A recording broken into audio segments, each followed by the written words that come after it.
So let's move to the backfield. Obviously, DeAndre Swift, I think, was the first really notable signing, at least from a fantasy perspective, of the free agency period, as you alluded to. Just kind of flat out, is he going to be the bell cow running back for the Chicago Bears? I think so. And this is, we're used to covering an offensive coordinator in Luke Getsy who likes to rotate running backs. If you look at Shane Waldron's use of running backs, he likes to have that bell cow guy. They've talked about him being that bell cow guy. The guy who can pass block, the guy who can catch passes out of the backfield. I would expect that he's going to have a lot of usage. Now, what I will say and caution, and I think we know the history of DeAndre Swift, he does tend to get dinged up. And while he was very, very effective at the beginning of last year, running behind a great offensive line, the Bears' offensive line isn't the same thing. And, his durability is going to be tested. So I think he will be the future back, but I would not be super confident that he is going to play all 17 games. What? Why are you shaking your head? You're welcome.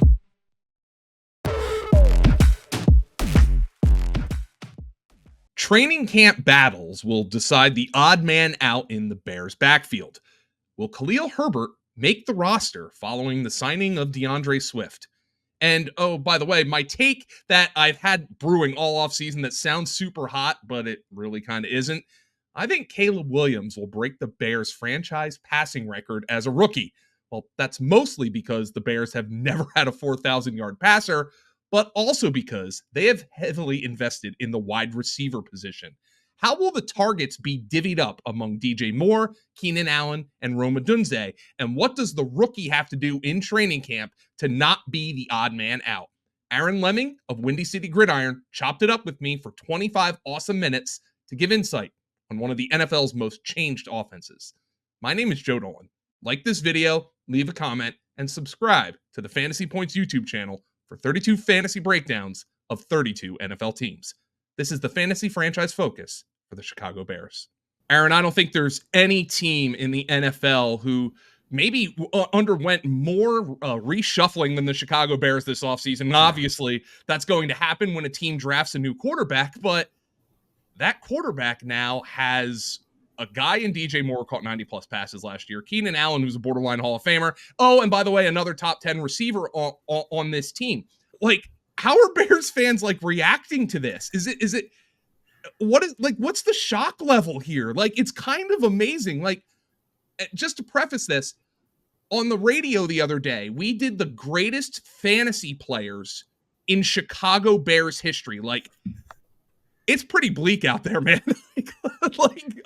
But now all of a sudden you look at the weapons on offense. How are Bears fans processing this? Yeah, it's been a really weird offseason, and it kind of started back in November, right? Because obviously the Bears started off 0-4. They had a pretty rough stretch.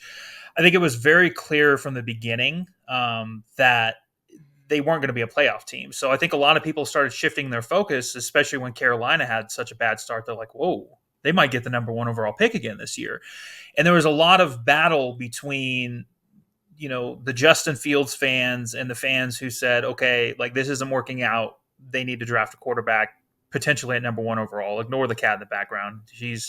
She loves to mess with me during these. My dogs are often on the couch back there, so people who watch the channel know that. Yeah, so it was kind of one of those things there for a while, even leading into March when the Bears traded Justin Fields, which was kind of like the domino effect to them being like, okay, they're going to draft a quarterback.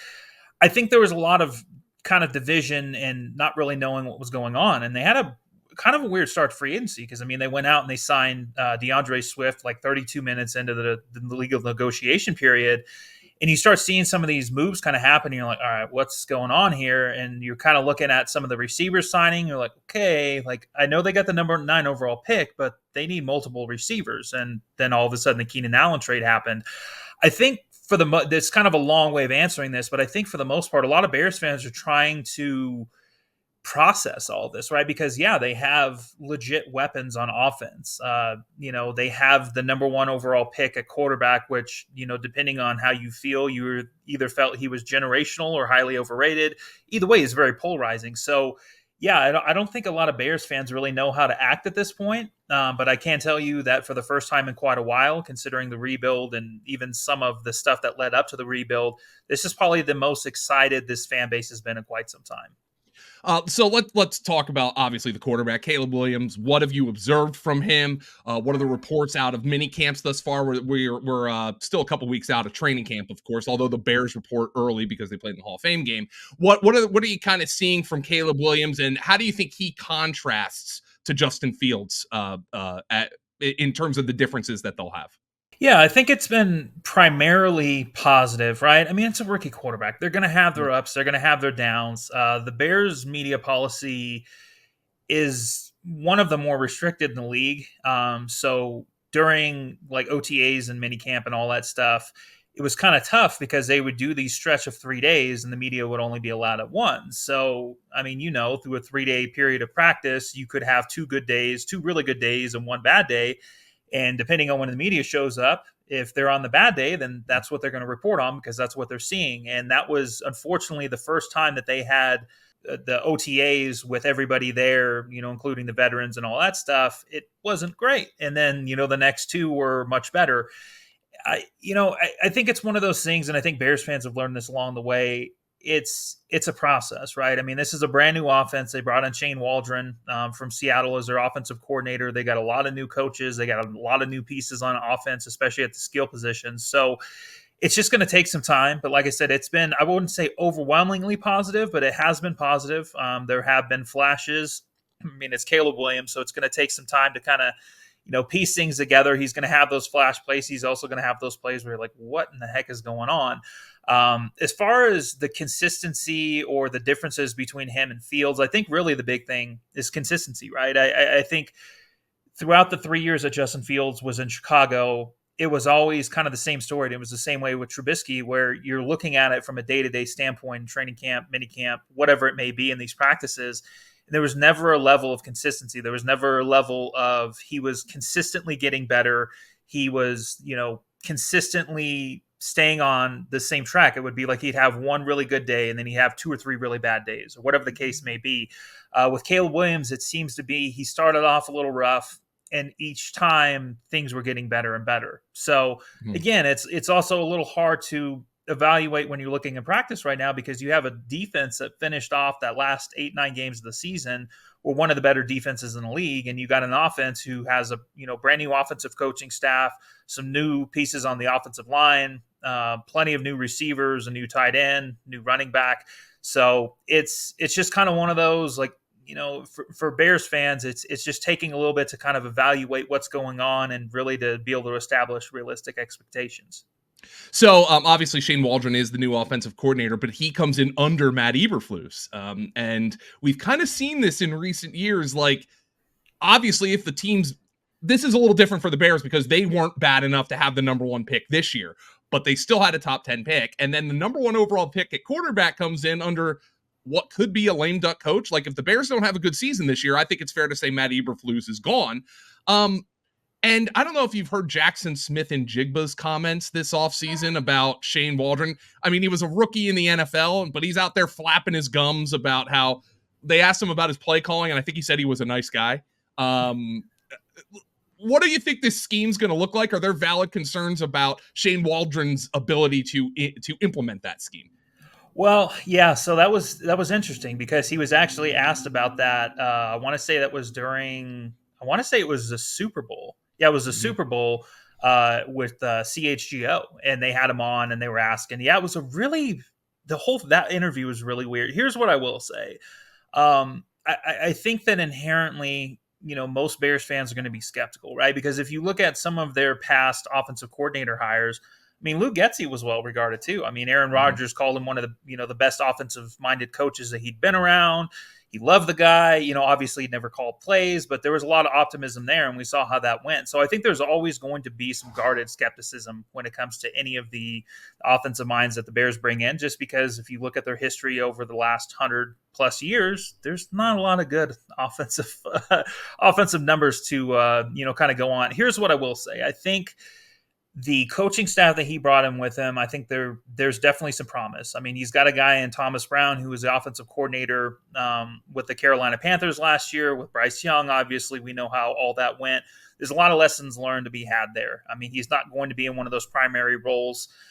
Kerry Joseph is their quarterback's coach. I think as far as I would say more of the implementation of the offensive scheme, I think that they have a comparable, I think when you're looking at weapons, I think they're pretty comparable to Seattle, right? I mean, Yeah. Shane Waldron likes to use a lot of 2 tight end sets, which they're going to have that with Gerald Everett and Cole Kmet. And then Mercedes Lewis is also back in the mix as well. So, and then again, with all the receivers that they have, it will be interesting because I do think that in some ways, Roma Odunze and Jackson Smith and Jigba kind of might play that same role where they're not going to be seeing the field nearly as much as being that receiver 3 as you would, with Tyler Lockett and DK Metcalf last year, or Keenan Allen and DJ Moore this year. So the production from Odunze's standpoint is going to be interesting.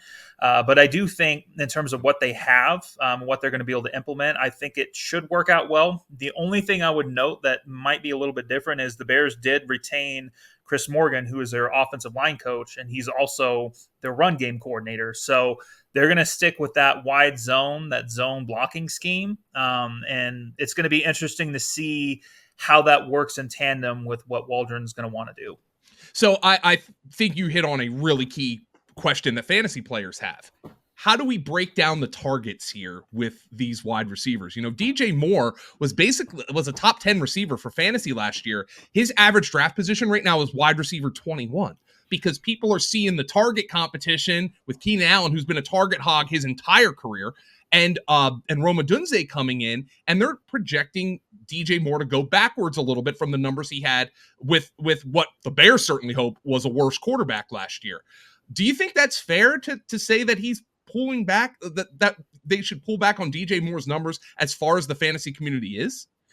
Well, I think it is fair because here's the thing, like DJ Moore was the Bears' primary target by a long shot last year. I mean, you're talking about Darnell Mooney goes out and signs with Atlanta and has a pretty good deal. I mean, Darnell Mooney was highly, highly disappointing last year. If you look at the target share for the Bears' third receiver, regardless of who that was, versus the rest, I mean, it wasn't even comparable. I mean, you basically had Darnell Mooney, who was getting targets to a certain extent, Cole Kmet, and DJ Moore. That was the Bears' entire passing offense. Now, I think some of that was quarterback related, but at the same time, I think it's fair to look at what the Bears are doing offensively and say, okay, they've been pretty transparent saying they want to get DeAndre Swift involved in the passing game.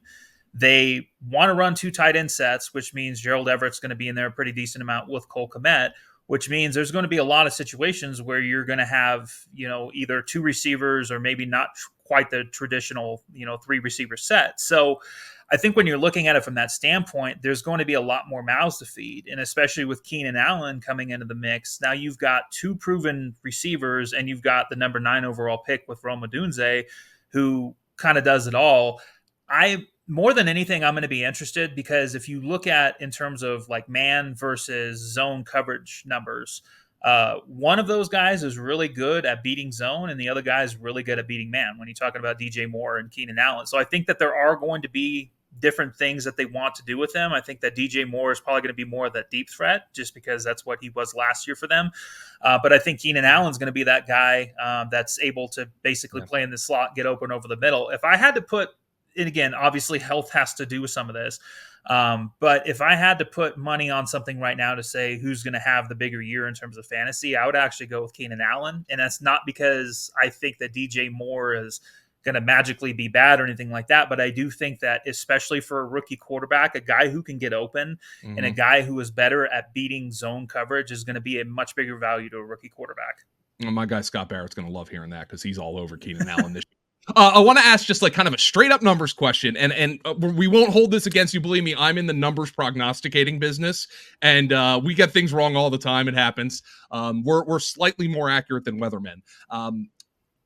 Roma Odunze, you mentioned the Jackson Smith and Jigba. Now, I'll probably say they're probably a little bit different players. I think you view Odunze as a guy who can be that alpha X at some point in his career, and I think Smith and Jigba is probably long term like a power slot like Keenan Allen.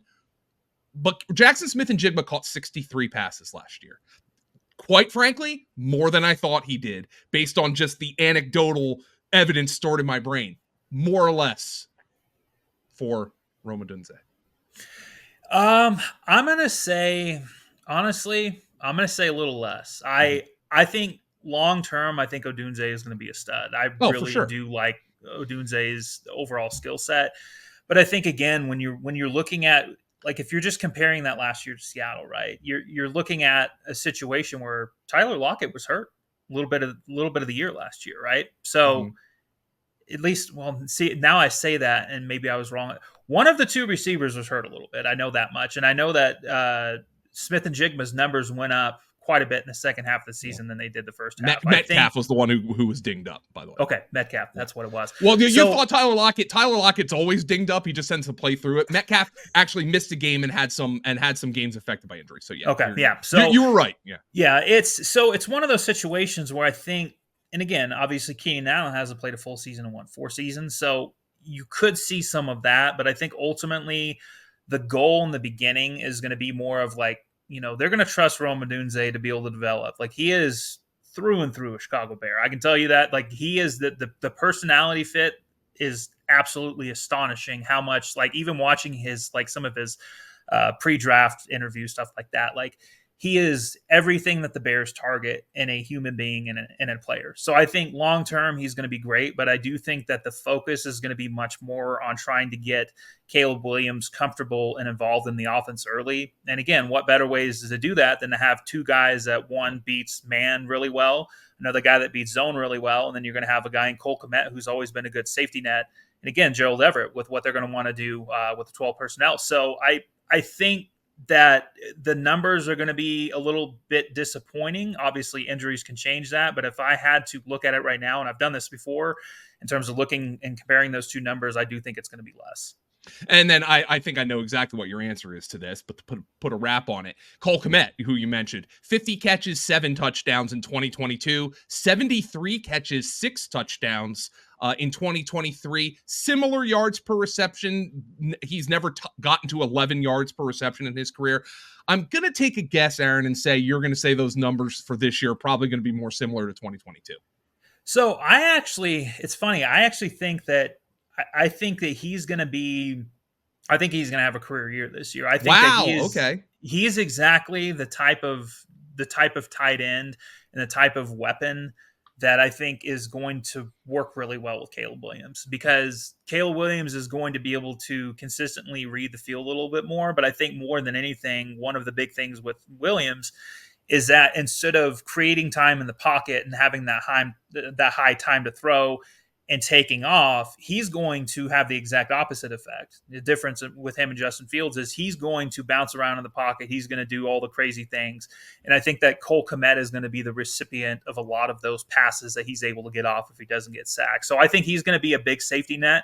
I think especially with how Waldron uses his tight ends, especially that Y tight end, I do think that Kmet is his – I think he's going to have more volume. I don't know if you look at the end of the year, he may have his lowest yards per reception, but I do think when it's all said and done, I think a lot of his numbers are going to end up being career type numbers.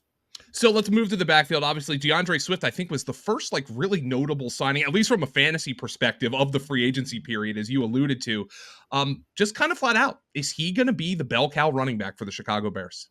I think so. And this is, we're used to covering an offensive coordinator in Luke Getsy who likes to rotate running backs. If you look at Shane Waldron's use of running backs, he likes to have that bell cow guy. They've talked about him being that bell cow guy, the guy who can pass block, the guy who can catch passes out of the backfield. I would expect that he's going to have a lot of usage. Now, what I will say and caution, and I think we know the history of DeAndre Swift, he does tend to get dinged up. And while he was very, very effective at the beginning of last year, running behind a great offensive line, the Bears' offensive line isn't the same thing. And, his durability is going to be tested. So I think he will be the future back, but I would not be super confident that he is going to play all 17 games. And you did mention that also they want to use him more in the passing game, which was a surprisingly disappointing part of his usage in Philadelphia last year, though that offense was pretty much broken as they fired their offensive coordinator. So I want to keep going with this backfield because I don't know if you expected to be asked about the Dallas Cowboys, but in general,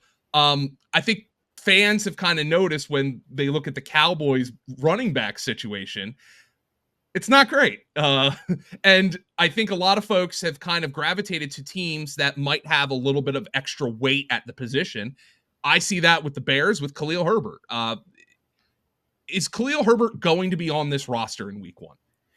I'm not convinced he is. I think actions speak louder than words, right? And I think that when you go back to last year and you look at their selection of Roschon Johnson, and then you go back and, I mean, they made that's what a lot of people don't get, right? Is like when you're looking at what the Bears did. Yes, they signed Swift early into the beginning of the negotiation period. He wasn't their primary target at running back. It was Saquon Barkley.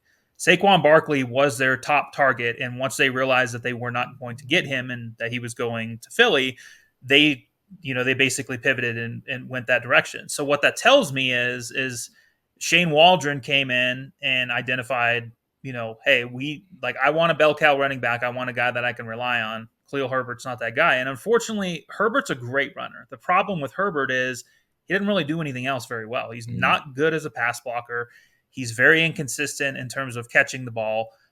They tried to give him the reins multiple times last year, and it just never really panned out as him being a complete running back. So I think when you're looking at it from Swift is here the next 2 years with the way that they structured his contract.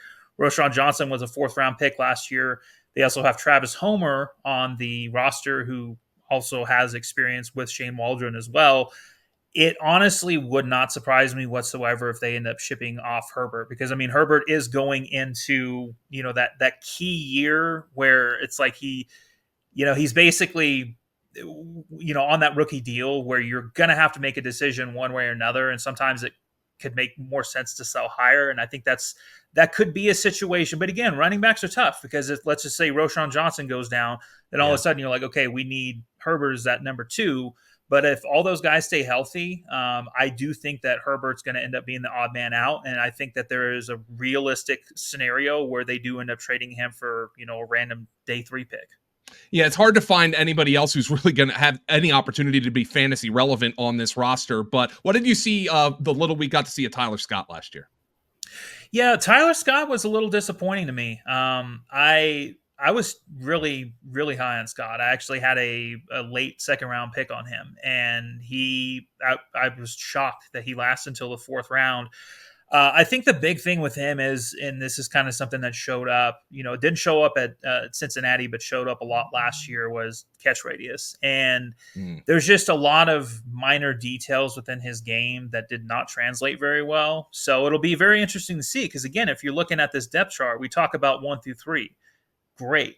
After that, there's not a whole lot of guarantees on this roster. I mean, they've got basically a litany of veterans in there. They've got Velus Jones Jr., who's been highly disappointing as a 3rd-round pick, and Tyler Scott. So whether they keep 5 or 6 guys at receiver, Scott has a real chance and should end up being the wide receiver 4 in this group. Again, probably not going to make a huge impact unless there's some sort of injury. But I think this year is going to be big from a developmental curve for him. I think if you're looking at one guy that may be more on the bubble, I think that would be Velus Jones Jr., especially with some of the other moves that they made to bring in, different returners and stuff like that. But Scott should be in line for that 4th receiver spot. I just don't know how much production you're going to get there. You need to follow Aaron Lemming's work to get the scoop on that offensive line and how it's performing this summer. Follow him on Twitter, X, at Aaron Lemming with 1M, NFL. He covers the Bears for Bear Report and for Windy City Gridiron, a wonderfully named website. Aaron, thank you so much for joining the Fantasy Franchise Focus. It was a pleasure having you. Absolutely. Thanks for having me on.